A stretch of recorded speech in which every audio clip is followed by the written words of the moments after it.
You guys ready? Yeah, sure, man. Yeah. Hey, for the first time, Right. welcome to another edition of Fireside Tats. I love it. Where I am your host, Jake, the Master Blaster. Right. Along with my co-host, David.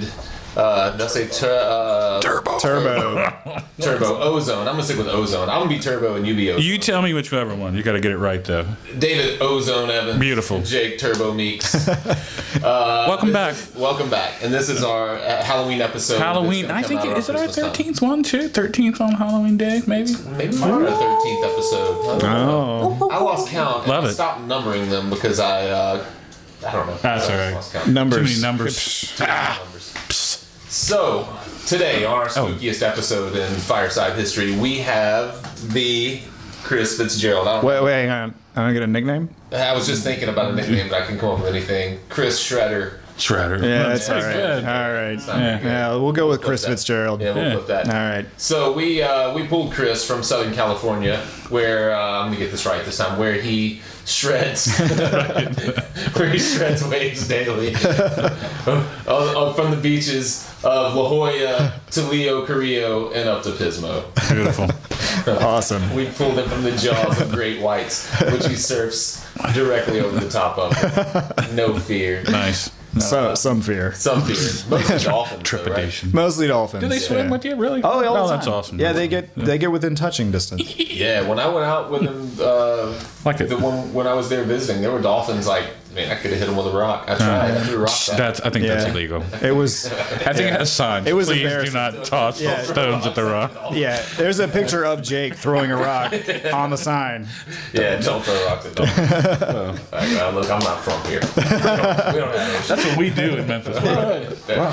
So we're here with Chris to talk about the same thing as always, tattoos. Yeah. But for those of you who do not know Chris, he worked with us here at Underground Art, first as a piercer and as a tattooer for a lot of years. And he's moved away to Southern California 2 or 3 years ago. He's a professional photographer, has a photography degree, and photographs hot naked chicks all day, every day. That's reasonably accurate. Yeah. Most of that. Most of that is accurate. Rarely does he photograph menu items. Never. mostly hot chicks. Yeah. But No- sometimes menu items. Yeah. They look delicious. They are delicious. No corporate headshots or Nothing like that. architectural. Yeah. He photographs other hot chicks the way that I photograph his wife. Right. What? Similarly. Similarly. Not exactly. Oh, similarly. Yeah. Oh, well, then that's okay. Yeah. So we brought him in. We did a photography episode that we've gotten great reviews on. Everyone enjoyed with Lisa Mack a few months back, and we thought we'd bring in another photographer's perspective, specifically because it's someone who knows the tattoo industry inside and out, and he has photographed a lot of tattoos. And one of the tricky things about photographing, or not one of the tricky things, there are a lot of tricky things about photographing tattoos that don't come into play, I would imagine, when you're photographing things that are not swollen and lubed. Right? So Yeah, well said. yeah, thanks. I feel like I nailed that. So that's what we're gonna try to get into. So let's let me think. Let's where should we start with this? We'd like to get into some technical stuff. Okay. We talked a little bit with Lisa about. Lisa kind of had us talk to us about just experimenting with lighting, bouncing light in different directions if we're getting bad glares. Turning your light, bouncing it off of a wall, diffusing it in some ways, things like that, and then that stuff it makes a lot of sense. We did not in that episode get into a lot of technical, like camera related things. Okay. So maybe we could dive into that just a little bit more. So as someone that has tattooed, what do you, someone who does photography for a living and who has done tattoos for a living, what do you think is the biggest challenge of photographing fresh tattoos? The immediate thing I think of is the lube and the swelling, you know, the redness, the glare, all of the issues that would arise when you're photographing a shiny object like that. And the thing, you know, you're representing your work here, and it's it's almost misrepresented when you photograph it right after it's finished. Yeah, especially if you do like a yellow or a white or even greens and stuff like that. That the red is trying to force the blood is trying to force its way through those colors. Right, definitely change tones, tints. Very hard to see some that are blended very well in some of that. I mean, I think it's really hard.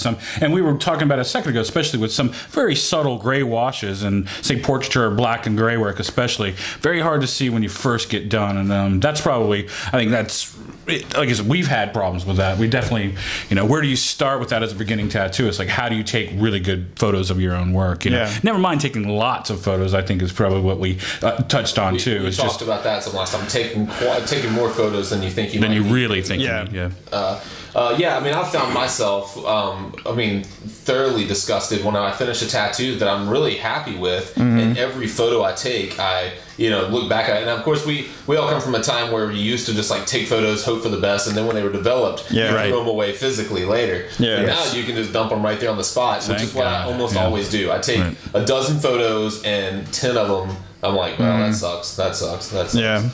That's kind of the blessing and the curse of digital photography is that you don't have to be as technically adept as you used to be. The things that I would immediately say, the worst thing for your subject, and for portraits and a lot of things too, is that direct on-camera flash, whether it's your iPhone or a point-and-shoot digital. It's an unflattering, it's a very harsh light, and it's not flattering to anything at all. So do you turn it off? Do you diffuse, like I said, cover it? Or diffusing is the first thing I would talk about. You can put a couple pieces of tracing paper over it. If you have a pop-up flash, there are a couple different add-ons that you can buy. They're like little tiny soft boxes and things like that. Those are all right, but basically what they do is that light comes out and it bounces around the box before it goes out into the world, and that makes the light a little bit softer. I still think that's kind of, you're making the best of a bad situation still. The other problem is fluorescent lighting.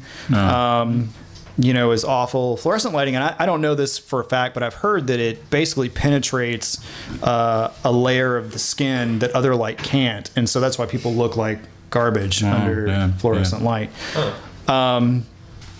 We're getting into color temperature and things like that too. So that's great.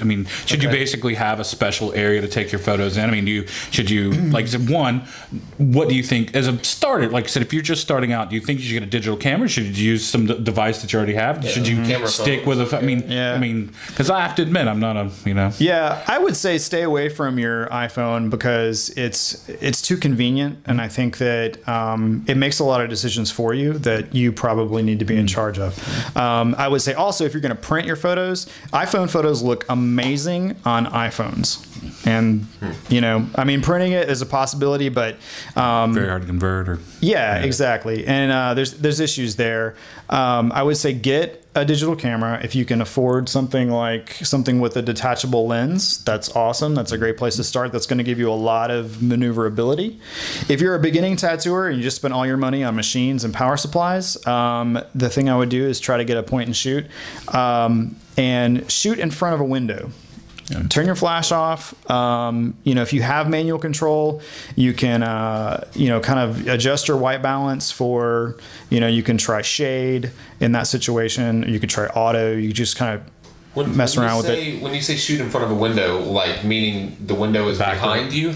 Yeah, you want the best light, in my opinion. I shoot a lot of portraits. Well, the best light is not necessarily natural, but the best light is indirect and light that's bounced off something else. So, you may notice that photos, if you take a photo of someone in front of a window or a selfie in a bathroom and you're in front of the window every single day, I know. I've seen the videos. It's really flattering, soft light. It sort of like wraps around your face, or whatever object it is.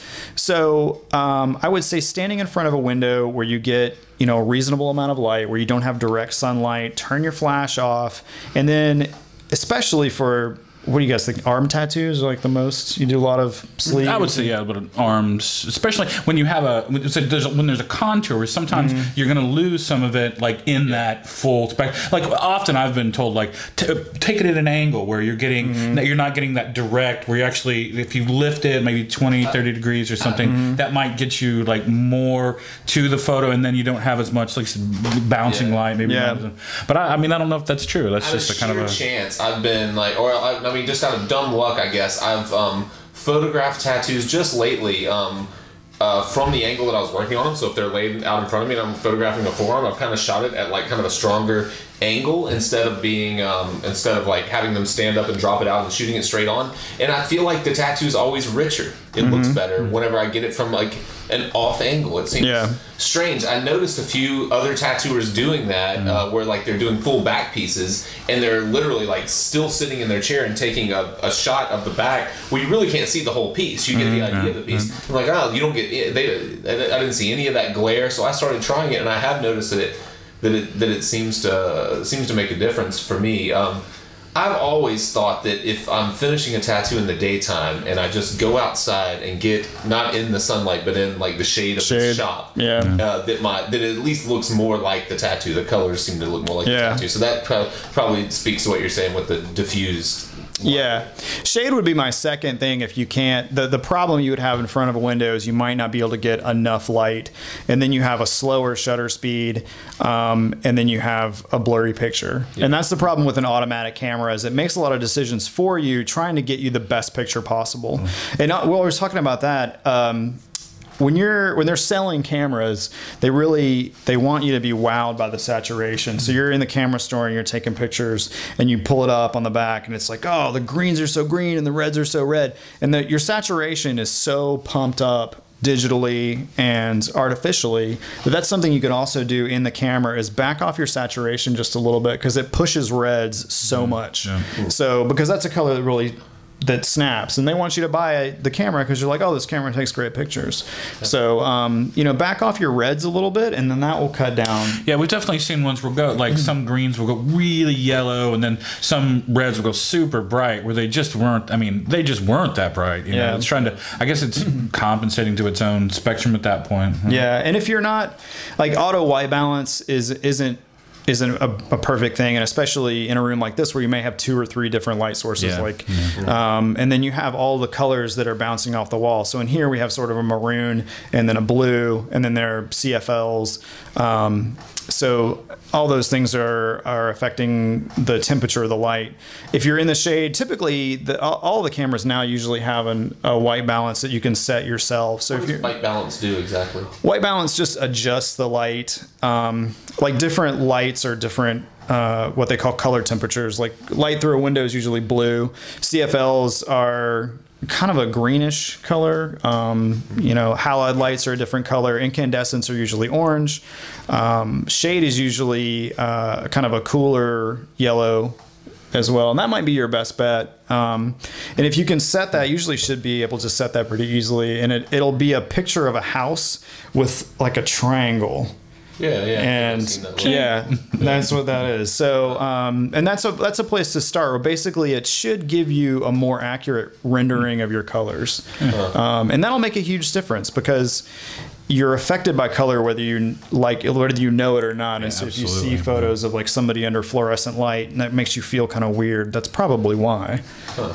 So if you were setting up a space in your shop, you're thinking about how you're going to light the space. I mean, we can put all different types. We have CFLs in here right now, but we can put halogen bulbs or anything else in. Is a mix of a fluorescent and halogen light, or was one better than the other, or how would you light a studio like generically? Yeah, or would you separate it? Because we do have, like, say, would be our back room, and we have a completely separate area. Would it be worth it to dedicate a small space to? Yeah. They make CFLs now that are daylight balanced. You can find. I've seen them at some of the hardware stores. You can buy a package of them where they've got a little Kelvin reading at the top, and it should give you. There's some that are. more blue, some that are that say maybe like daylight balanced, and I would try that. I don't think that they're perfect, but that would be a place to start. If you're setting up a place in your shop to shoot tattoos, getting a couple, flexi lights like that might be a good place to start, and putting, some sort of diffusion over the top of it. Having a corner like free of lots of stuff, because you can't shoot stuff outside at night, I guess. And yeah, do you prefer like a lighter background to it or a darker background, or do you think it matters what the actual what's behind contrast behind it really matters? Yeah, I don't know. Like I've seen, especially for cylindrical objects like arms or sleeves or things like that. And I've seen other tattooers do this, but they would take 3 or 4 photos, and then they would maybe cut them together, even manually, physically. Yeah. And you can do that in Photoshop too. But they would take 3 or 4 photos of your cylinder, because you're just not going to get it any other way. And usually, if you're using that flash, you're going to blow out your background, or you're going to blow out your foreground, and your background is going to go black, and so you're going to miss all the detail on the side and everything. Yeah. So. I guess, ask me your question again. Question is, do you think it should have a darker background, a lighter background? Does one play better than another? Especially if you're working in the round. You see more people with using like a straight black. Yeah, flat black. Yeah. That's what I'm wondering. But why? Would a light blue or charcoal? Probably not. I would imagine a solid background always makes more sense than just having whatever kind of crap on the wall behind you. At least it's less distracting, right? Yeah, I think the black background will saturate. It'll really kind of pop the tattoo out a little bit more. The white background, it'll be hard for you to get just a flat white background, just because of the way the exposure works. But white would be too. The most important thing is it doesn't distract from your tattoo. So if you've got this beautiful tattoo and there's this weird, orange background that's distracting, even if it's a flat color, Yeah. What about? So you talked a little bit about if you were in the market, and you don't suggest using your camera phone, which I think a lot of people probably do use their camera. Yeah. What do you need? Some fancy DSLR? Can you get? Is there a big difference between a point and shoot? Do you need to be able to interchange lenses when you're mostly just shooting from the same distance? It's not like you're trying to shoot tattoos from a mile away. Yeah. In every pore or anything. The thing about an interchangeable lens is that I guess what I'm referring to is a camera with more manual adjustments, where you have you can tell the camera what to do, and still the camera just making a good guess. I would say spend a reasonable amount of money. If you can spend $250 or $300 on a camera, then that's a good place to start. The thing you get into is depth of field and focus, and cheaper cameras don't have what they call a fast lens, and a fast lens will let you shoot in a lower light with less shutter lag, like a faster shutter. And so you're getting into that, and that information is usually written on the lens someplace, and most stock lenses are usually 4.5 to 5.6 aperture, which is not great, and usually it's variable, which means depending on how close you zoom, that changes, which is also very confusing. What does that measure? 4.5? It measures like how open or closed. There's like a series of leaves basically inside that create a circular opening, and it's how much light that opening lets in. The lower the number, the higher, the bigger the hole, basically. Okay. So those things come into play when you're shooting like in front of a window and you don't have a ton of light, but you want to get like a nice flattering photo. And those things are important, even in a room like this, where you might have this room isn't very bright, even because light is just so relative. But you would probably have a pretty slow shutter speed in here as well. So, if you can afford a camera that has manual adjustment on it, I would say absolutely go with that, even if it just comes with one lens. If not, the saying, the best camera is the one in your hands. Yeah. So just make it work the best for you, but I think that's a good starting investment. Yeah. If you can pay that for a tattoo machine, you should be able to take something that records your tattoos. Yeah. That's probably not. I mean, it is an investment. I mean, you should think about it as, just as important as, your sketchbooks and all of your other supplies. Yeah, it's a tool. Even just buying a machine. I mean, it doesn't matter how nice your tattoos look if you can't translate those to a photograph or to a website that somebody can see, and then they don't bring you any business at all. I know quite a few tattooers really that I know for a fact do nice work, but you would never know it by looking at their portfolio. Yeah. Thanks, Jake. I appreciate it. I try not to look directly. Right. Really, like this is still doesn't take. Still doesn't take any photos. No. Like 1986 photos. This is my portfolio. Yeah, that's what you get. David is still using the photos from 20 years ago. Well, what about? I keep coming back to the camera phone, not because I'm trying to keep using my camera phone, but there are so many apps nowadays that, like I've been using one called Camera Plus, and the reason I've been using it is because instead of like touching the button and taking a photo, it takes the photo when you let your finger off of the button. Okay. So I can like literally like hold the button. It seems like less work, and I feel like when I hit the button, I move the camera sometimes. So if my thumb is already on the button and I just line up and I have it exactly, and all I have to do is pull my finger back and it takes the photo, I'm like, oh, well, that works better. Are you saying that the camera in an iPhone, like it's set up to a certain point where there's only so much control you can possibly have? There are no apps that change that control factor. I don't know. I'm kind of anti-camera phone as far as like taking it seriously as a tool. I mean, I use it to document things, and I'm like, oh, this is where I parked, or oh, what's the name of that product, or something like that. And I use it for goofy reasons, but I don't think I would trust something as important as my portfolio to a camera phone. And I think that there's a lot of mistakes that are hidden by the size of the screen. And I think that generally printing your photos will help you be a better photographer, because you can hold it and see it, and you can say, oh, well, this is out of focus, and oh, it's not centered. And, I think that will make you more aware of your issues. Just like taking photos of your tattoos, where you look at your tattoos and you go, oh, exactly. Yeah. Let's take we're about at the halfway point. Let's take a quick break. When we come back, I do want to talk about printing photos and whether that is a thing of the past, if it's even necessary anymore, and also get into the actual how to prep, how we might deal with our actual tattoos to make them more photogenic. Sure. Whether that's waiting or whether it's just things like that. What can we do? All right. When we come back, we'll do that. Thanks, guys. Sure. All right. The old Professor Niles. All right. Should I clap again? Still ride his bike? Same.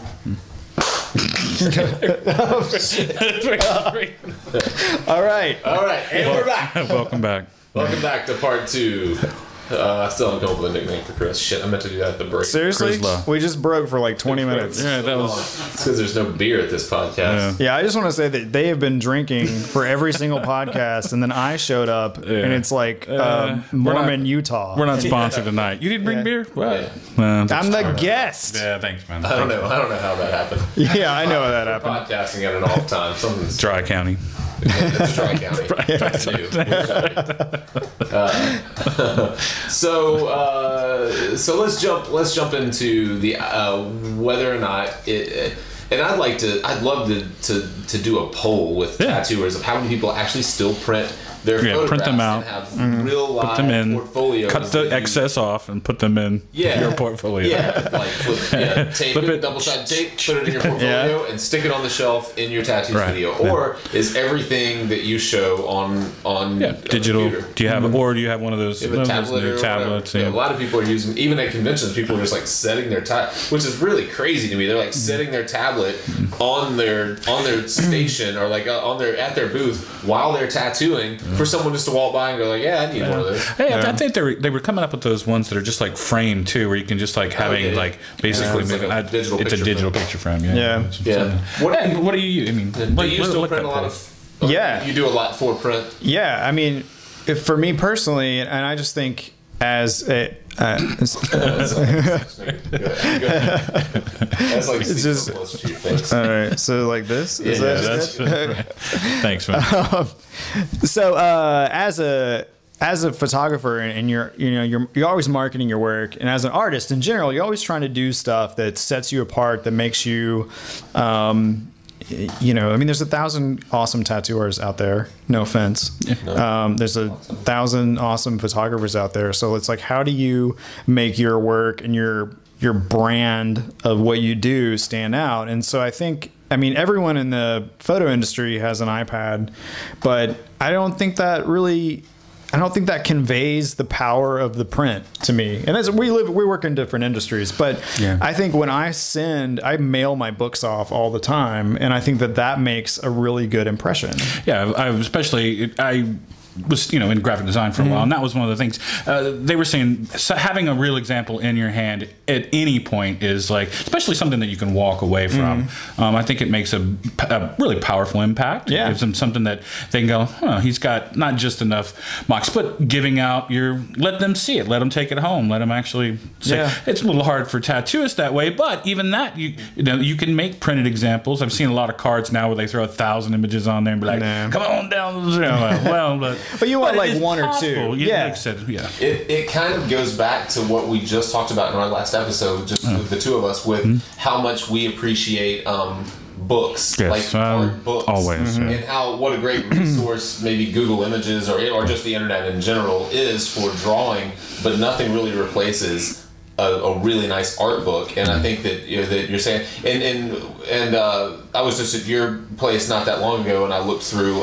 one of a book of yours, and I think that I wouldn't have appreciated it nearly as much if you had just like clicked on a folder on your screen and said like, hey, flip through this. There is something about holding image in your hand. I think that I don't think the internet is the way to really enjoy anything except cat videos. And I mean, and I don't mean that in a shitty way. I think the internet is kind of videos? Cat videos. Cat.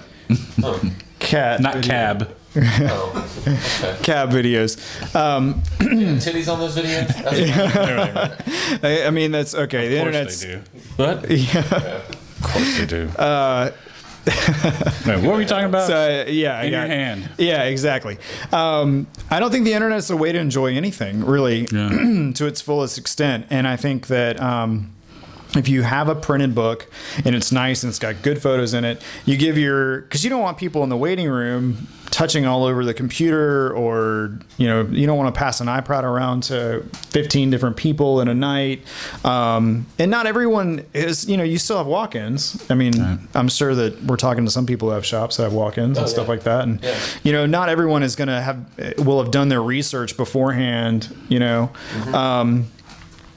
So I don't know. I think giving people, it's part of the experience, is give them the book and they flip through the book and they're like, oh, well, maybe I'm in the book, or, oh, I know that person is in the definitely book. The truth. Yeah. Definitely people come and want to go, oh, but how come I'm not in the book? And so I think that just as your brand, which is not a word I really like in regards to artists, but what do you offer as a tattoo shop or as an artist that is more of an experience or different than what everybody else offers? And we, even at one point, we Nico, that worked here for half a second, had sent a lot of his photos off and had a book made just for traveling tattoos, especially where you may not have the ability to add a bunch or subtract a bunch of stuff. So he had them printed and had them sent to the place he was going next, just as like I said, a couple of them that you could hand around, people that could pick up, and if they get trashed, no big deal, you can print another one right up. And all of his work really well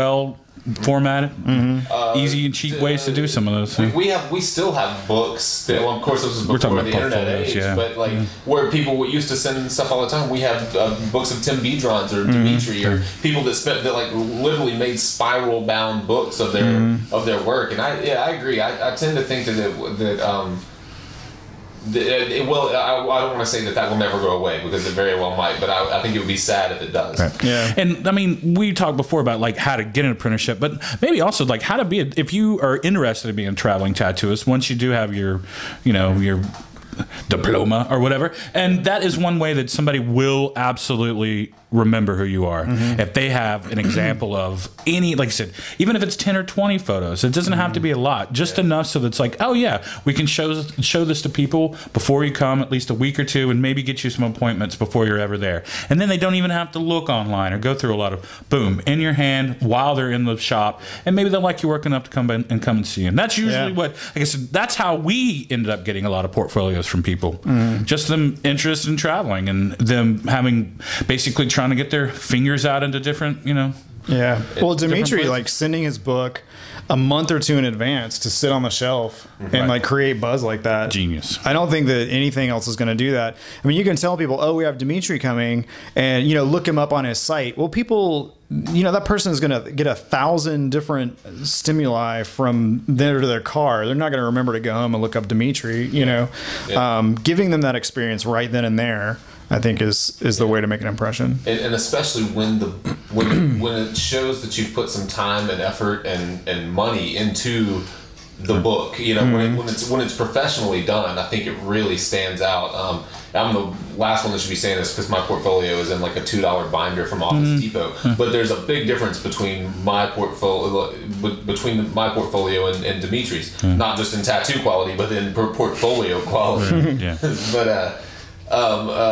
So yeah, I mean, I tend to agree. I think that printing is probably really important. Unfortunately, it gets glazed over so much because it's so easy to snap that photo with your camera phone, post it to Instagram, put some filter on it. When you mentioned saturation earlier, I was like, that's what every single filter seems to do. Every time I try a filter, it just looks like it oversaturates every single tattoo that I do. I'm like, well, that makes it look fake. I don't want it to look like a fake tattoo. And I think that's really important when you represent your work. Is to try to give the most pure rendition of it, and not cover it up with filters or even the tininess of an Instagram photo. And I just joined Instagram. I'm trying to feel it out as a photographer, but how small it is drives me crazy because I'll see really nice photos and I'm like, well, I wish that was, huge. Yeah. And I can't make it bigger and it's on this tiny phone and it just like, it diminishes the experience for me entirely. Like I feel like I'm always reading the headlines and never the articles. And it would be the same, especially with the tattoos you guys do, which are massive. Yeah. And you take a little Instagram photo, it's hard to convey what you actually did. Yeah. And when I first started using Instagram, you had come to town a year or so ago, and I remember bringing it up to you, and you were completely turned off by the idea of Instagram.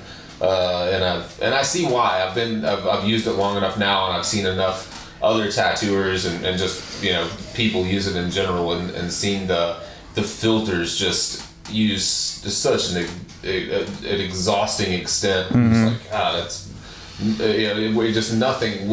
You can really make. You can really take a crappy photo and push some buttons and make it look halfway. I was just saying, just because you're experimenting doesn't mean it's good. Well, you distract people from what people are attracted to is this kind of manufactured nostalgia, as opposed to like, oh, there's a tattoo underneath there or whatever. Whatever it is. Okay, well, let's move on to actually prepping a tattoo to be photographed when it's fresh. David and I have a little bit different approaches. I never photograph a tattoo with any ointment or anything on it. I think that kind of is self-explanatory. I tend to put a wet paper towel over the tattoo and let it sit for 5 or 10 minutes while I break down my station, and then blot it dry and kind of try to photograph it from there. David, you use you like using kind of hot water. I do. I think that it kind of almost like, say it cauterizes, but I think it, by warming it back up when it starts to cool down, like even the tertiary, that skin on the outside of it, it tends to not pull on it as bad. You tend to not get as much redness just from actually like raising all of the body temperature around it and then letting it cool. And you'll find people that for that first second or two, like I said, it might sting for just a second, and then immediately, like I said, letting it back letting it get back to what would be room temperature, whatever, it actually feels cooler for them. It just, like I said, warming it up for half a second and then letting it basically cool on its own. It may be like getting into a sauna and getting immediately out of it to let it shock itself back to normal. I think it tends to work for, I used to do that quite a bit for larger pieces, just like getting, like running it over what would be warm as you can stand it, let it drip for half a second, dry, just like, and put that immediately on like a compress. And I think for some tattoos it works really, really well. I've seen other people use other little stuff like Bactine or other like chemical stuff. I have to admit, I tend to stay away from most of that, and try to, like I said, let it air for it, especially if it's a piece that I've been working on for a couple hours. Let it air for maybe 10-15 minutes before I'd even think about touching it and or taking a photo of it. And most of the time they're kind of winding down. I give it the time to clean my station up, and then hopefully get some good photos. And that's for pieces that I really want one right then, and they maybe from out of town, maybe they don't live inside of the city, maybe there's no way they're coming back anytime soon, and so that may be. Well, would you to that point, Chris, would you? I mean, you think it's always better to get a photo the next day than fresh? Yeah, I mean, I think fresh is, but like you said, you have issues where you know they're not going to come back, or they don't live here, or something like that. I mean, it's kind of worst case scenario. But yeah, I mean, if there's any possibility for you to get a tattoo after it's healed, I think that's the best route, because I think that is the most pure version. Yeah, and it's hard to do that. I mean, I have the same problem with clients where, you want to come back at some point and do something else with them, but it's like you have to incentivize the reason that they would come back. Yeah. I'm not trying to cut it. I'm definitely sometimes done that, like say, hey, look, come back in like 2 to 3 weeks, let me look at it, and then if you need any, say, touch-up work, especially on a piece where you've put more than 7, 8, 10 hours into something, you may want to look through, make sure you didn't beat your line work up, just make sure that it's good, bright, high contrast, and like I said, it's a good way to maybe get them back in by just saying, hey, or if you can make them that little, say it's a touch-up appointment, if you just want to get a photo, or just say, this may be when I would like to go. I use that a lot. I just want to look through it, and even if I do have to touch it up, I still get the healed photo before I do the touch up. I never think it's a good idea to get I think the worst thing you can get is the photo immediately after the touch up. Right, where you just the line there. Oh, there's a little. Where everything is healed except for these tiny little blots. And usually it's not much. Like I said, that's just usually sometimes just a way to get them to come back and let you get to see it one more good time before you let this, like I said, maybe 20-hour piece out into the public for the rest of their life. Plus, I mean, you got a guy that he shows up a year and a half later and he's been tanning, for a solid year, and it's just this like burnt piece of belt leather with some scratchings on it. I like it. Yeah, I think, what if you put in, had your counterperson just put in a 2-week notice to call that person and just check up and be like, hey, can you swing by this afternoon? Let me check it out.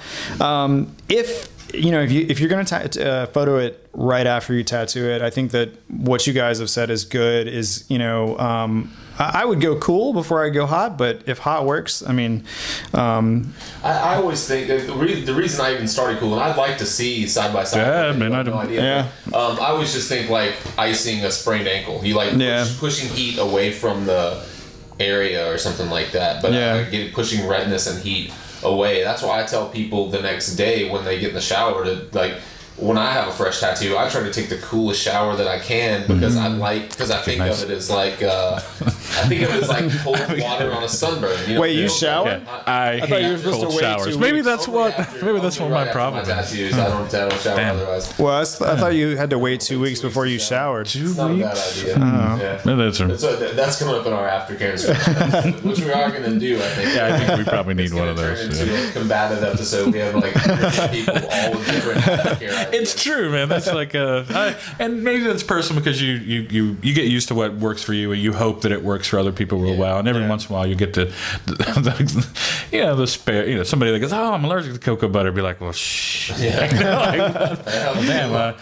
Get you different. You're on your own. Don't get that one. Shea butter. I was actually just Paul Look and I were doing an episode not long ago, and he was talking about how he has people wrap the tattoo up for a solid week. We talked about that. that. And then recently they have to wrap the tattoo every single day, like wash it. Was that like a joke? It's like, let me just tell my client, like put unicorn milk on it. Yeah, it's rare. It's rarefied milk right there, man. And healing his tattoos. I've always subscribed to the idea that if I put the tattoo in, it's probably going to heal okay. Yeah, you're just going to affect how long it takes to heal. Exactly. I think the skin will heal no matter what on its own. As long as you wash it, it doesn't get infected. Please wash it. Right. Outside of that, it doesn't really matter. With soap. But so I do want to do that episode. We have talked about it. I think it would be an interesting one. So you're giving the tattoo some time to settle. Don't take the photo immediately afterwards. Don't slob a bunch of A&D ointment on it and take the photo. I mean, those things are obvious. Do you know of anything else? I mean, and this is sometimes it's a little bit cruel, but take a dry paper towel and lay it over, like once you've done the compress and you've gotten all the A&D off, but take your dry paper towel and just try to blot up any moisture whatsoever, whether it's blood, whether it's extra ink, whether it's the shine from, the old A&D. And that can be a little irritating, I think, with that dry paper towel, but they've been sitting there and they'll be okay. No one's going to die. It's not sandpaper. It's not sandpaper. But trying to get any of that redness and that shine off of it, and the more you can get off, and I think especially if you're dealing with lighter colors and you've got some bleed through, like trying to minimize that too would be nice. And then take your photo, and I would kind of experiment with your point and shoot, standing back a little bit and zooming in, seeing if that kind of lessens the on-camera flash, diffusing it with a couple pieces. I mean, you can diffuse it with a paper towel if you want. I mean, anything that's. But I think, like you said, tracing paper would be great. Vellum, something like that. Yeah. If you have, if you have like a nicer DSLR and a big flash, you can use, bounce and things like that. But I think for most people, we just have a standard point and shoot. And with your phone, especially, your flash is so close to your lens that it's just going to blow the tattoo out if you're using a flash, and you have that instinct to get closer to it anyway with the phone. So, I have noticed that I've never taken a good tattoo photo with the flash on my phone. It's really tough. Never a single time that I've gotten one that was even remotely usable. So that I didn't know why, but that makes sense. It does look, like you say, just blown completely out. Yeah. Okay. Well, let me think. Is there? Seemed like I had another question a minute ago, but I'm losing it right now. I don't know what it is. Anything else? Do you have any other questions? Well, no, I think, like I said, making a space, wait until its redness has gone down, or at least waiting maybe till it's healed. Again, more diffuse the light, use natural light, experiment, play with the photo work. Don't rely on your filters so much. Get a little hands-on experience with it. Try to stick with a nice handheld, maybe not your iPhone for every photo. I mean, for quick, spot on, here's what I'm doing shoot in your progress. Instagram photo, but take a nice one too. Print them. Print your portfolio. People love to see it, hands on. Something you brought up a minute ago that we went past kind of quickly, but I know I'm guilty of. You said take photos from further away and closer up and change things. I take a dozen photos, but I tend to take the same, I don't change my distance. So what am I really accomplishing if I'm just the only thing that really changes is whether or not my hand was moving whenever I took my photo. So that's a good point. I mean, if you're going to take a dozen photos, take a dozen different photos. Don't take, same spots, same light. There's you can go in any Photo 1 class and look at contact sheets, and it's 36 of the same photo over and over. But that's what you were saying, is that's that school of this idea that what if it doesn't come out, but because of digital, shoot a million pictures, it doesn't matter. And I think that conveying to your client how important that tattoo is to you and how proud you are of that tattoo, they're not going to want to go anywhere. I mean, and you're in charge. Don't let them rush you out. You know. Yeah. I think that's rarely an issue. I think if anything, people are disappointed if you don't photograph. Yeah, that's true. Yeah. So you showing that you are really proud of that tattoo and they're wearing it, I think that they'll be okay with moving and posing and going outside and whatever else, you know, and just making it important. And I didn't do this as a tattoo artist or a piercer really, but you know, making it important to you as part of your art to represent yourself well, you know. Yeah. Cool. I think that's good, all good information. Awesome. Yeah. Episode. I hope this is episode 13. I think it is. I'm pretty sure. Maybe awesome. it is. Can I clap? Can I do the clap? No, that's too. Do we not? Do we end with a way clap? I don't know if we end it with a clap. Try it. All right. If it's not at 13, I'll just apologize to you guys. I'm sorry. That's fine. It's probably right around there.